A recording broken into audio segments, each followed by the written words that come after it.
ڈیرہ غازی خان ہاتھ سے لکھا دنیا کا سب سے بڑا باترجمہ قرآن پاک زیارت کے لیے آرٹس کونسل میں پیش کر دیا گیا. مزید بات کریں گے رضا ملک سے. جی رضا.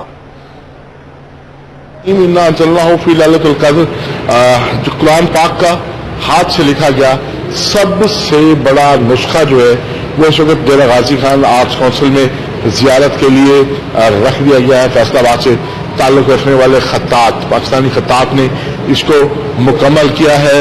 اس قرآن پاک کے نسخے کو مکمل کرنے میں کتنا عرصہ لگا اور کیا اس بارے سے کیا کہیں گے؟ جی بتائیں ذرا قرآن کے اس نسخے کی تفصیل.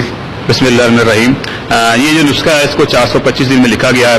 حضرت مولا علی کرم اللہ وجہ کی یوم ولادت میں شروع کیا تھا. ایک رمضان بیچ میں آیا, دوسرے رمضان کی 27ویں تاریخ کو ہم نے وائنڈ اپ کیا اور جناب رسول اکرم سے حضور پیش کیا کہ پاکستانیوں کی طرف سے اس کو قبول فرمائیں.